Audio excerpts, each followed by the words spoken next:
एक मुलाकात ऐसी शख्सियतों के साथ जिन्होंने दिया है अपने जीवन को एक नया मुकाम।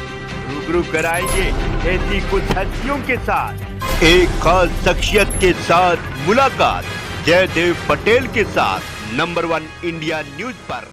नमस्कार व्यूअर्स, मैं जयदेव पटेल और आप देख रहे हैं नंबर 1 इंडिया न्यूज। आपका एक बार फिर स्वागत है एक खास शख्सियत के साथ मुलाकात प्रोग्राम में।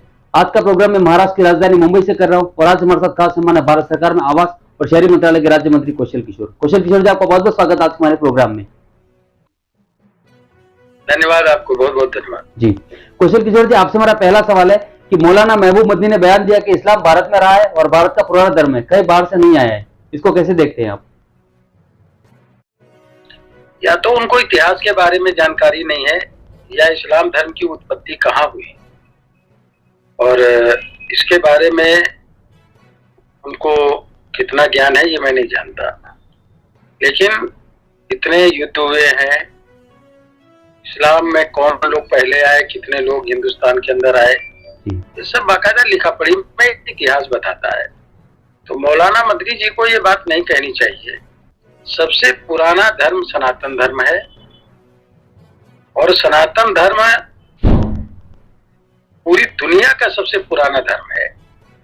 इसलिए अपने अपने धर्म के बारे में सभी लोगों को सच बोलना चाहिए, गलत नहीं बोलना चाहिए। इसका संदेश गलत जाता है और जो लोग भी इस्लाम के बारे में जानते हैं, उसको पढ़ा है, कहाँ धर्म कहाँ पे पाक कुरान किताब उतरी, कहाँ से धर्म की इसकी शुरुआत हुई, जो सब लोग बाकी लोग इस्लाम को मानने वाले मुस्लिम भाई या मुस्लिम जो स्कॉलर है जो अब तक के प्रचार करते आए हैं, उनकी बातों को झुठलाने का काम मौलाना मदनी जी कर रहे हैं और मैं समझ रहा हूँ इससे मुसलमान भाइयों का ही मौलाना मदनी के ऊपर से विश्वास उठेगा। जी कौशल किशोर जी, आप लोगों और आरएसएस के लोग हमेशा से कहते हैं कि हिंदू मुस्लिम का डीएनए एक है।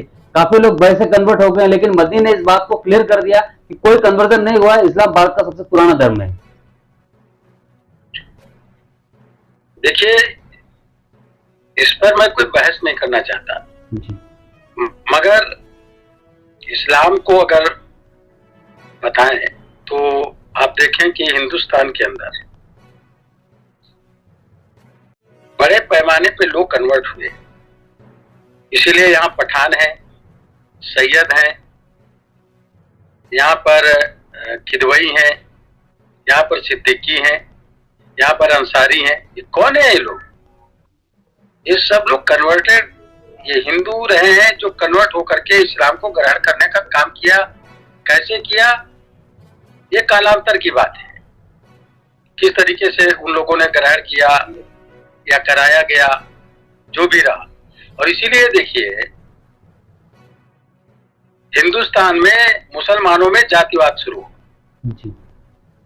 आप देख रहे होंगे कि जातियों में बटा, पसमानदा अलग हो गया, पसमानदा समाज अलग है, शिया अलग है, सुन्नी अलग है, तमाम इस तरीके की बातें निकल करके सामने आई। तो ये सीधी सी चीजें दिखती हैं और मैं समझ रहा हूँ कि उनका जो बयान है वो गलत बयान है। जी कौशल किशोर जी, मौलाना मदनी का बयान कि इस्लाम भारत का पुराना धर्म है, क्या ये राजनीतिक बयान है और इस बयान को 2024 के लोकसभा चुनाव से जोड़कर देखना कितना सही है?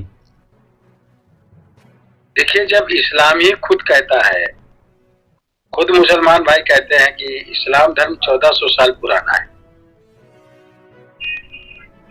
तो 1400 साल पहले इस्लाम आया, उसके पहले कौन धर्म था? बाकी तमाम धर्म जो है, चाहे वो सनातन धर्म हो या और धर्म हो, वो तो बहुत पुराने हैं। इसका मतलब सबसे पुराना धर्म सनातन धर्म है जो पृथ्वी पे सबसे पहले बना या आया। तो मैं ये कह रहा हूं कि सबसे पुराना धर्म कहना ये गलत बात है। जी, इसको सर 2024 के चुनावों से देखकर जोड़ना कितना सही है? चुनावी कोई मुद्दा नहीं है और चुनाव के लिए ये बातें अगर कोई कहता है तो गलत है। चुनाव के मामले में अगर देख ले तो माननीय आदरणीय प्रधानमंत्री नरेंद्र मोदी जी, सबका साथ सबका विकास, इसमें धर्म जाति कहीं नहीं आई।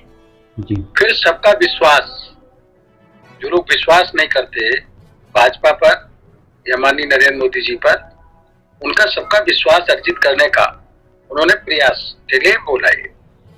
आत्मनिर्भर भारत बने, विकसित भारत बने, 2047 तक जब आजादी के 100 साल पूरे होंगे, इसका एक रूपरेखा पूरी तरह से तैयार करके आदरणीय प्रधानमंत्री नरेंद्र मोदी जी ने तैयार की है। अकेले नहीं, मंत्रियों के साथ, पूरी टीम के साथ, अधिकारियों के साथ कि विकसित भारत कैसे बने, और वो जो विकसित भारत बनेगा 2047 तक, उसमें सभी समाज, सभी धर्म के लोग होंगे, सबको लेकर के चलने के लिए। इसलिए कहा सबका साथ, सबका विकास और सबका विश्वास, और आत्मनिर्भर भारत और विकसित भारत बनाने के लिए सबका प्रयास। अब इसको लेकर के आदरणीय प्रधानमंत्री जी चल रहे हैं, नरेंद्र मोदी जी चल रहे हैं। भारतीय जनता पार्टी सेवाई संगठन के तहत काम कर रही है। जो लोग हिंदुस्तान, भारत के राष्ट्र से प्रेम करते हैं, जो लोग मानवता से प्रेम करते हैं, जो हिंदुस्तान को दुनिया में फिर से एक सही दिशा दिखाने वाला विज्ञान के क्षेत्र में, कृषि के क्षेत्र में, एग्रीकल्चर के क्षेत्र में, टेक्नोलॉजी के क्षेत्र में, स्वास्थ्य के क्षेत्र में, रोजगार के क्षेत्र में, उद्यम के क्षेत्र में, सभी क्षेत्रों में जो इस देश को, भारत देश को दुनिया में एक राह दिखाने वाला देश बनाना चाहते हैं, वो चाहे किसी जाति और धर्म के हों, जो अपने राष्ट्र से प्रेम करते हैं, वो सब मोदी जी के साथ खड़े हैं और खड़े रहेंगे। उनको खड़े होना चाहिए, तभी जाकर के विकसित भारत बनेगा, जिसकी रूपरेखा आदरणीय प्रधानमंत्री जी ने तैयार करने का काम किया है। क्वेश्चन किशोर जी, आपसे मेरा क्लोजिंग क्वेश्चन है कि एक तरफ प्रधानमंत्री मोदी ने देश को मुसलमानों को साथ में लाने की जो बात कर रहे हैं और उसको लेकर प्रयास भी कर रहे हैं, ऐसे में मौलाना महबूब मदनी का जो बयान सामने आया, ये भारत को जोड़ने के लिए है या तोड़ने के लिए है? देखिए, आदरणीय प्रधानमंत्री नरेंद्र मोदी जी ने कहा ना, सबका साथ, सबका विकास, सबका विश्वास, सबका प्रयास। सब लोगों को एकजुट करके हिंदुस्तान को एक मजबूत भारत बनाना चाहते हैं, क्योंकि हिंदुस्तान से कोई बाहर नहीं जा सकता। जो हिंदुस्तान का नागरिक है वो हिंदुस्तान में ही रहेगा, या तो दूसरे देश की नागरिकता ले।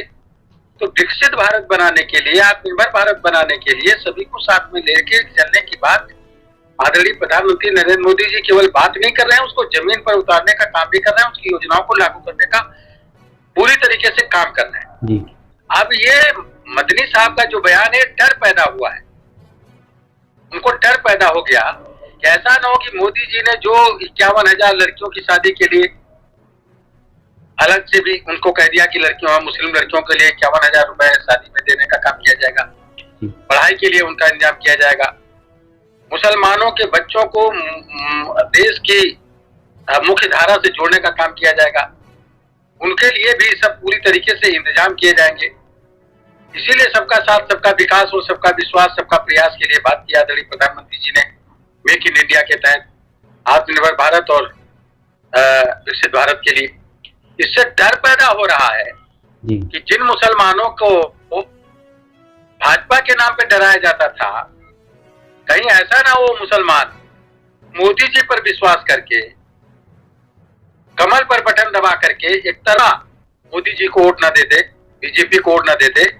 इस तरह ऐसे समय पे इस तरह के बयान से इसी तरीके की बातें नजर आती हैं।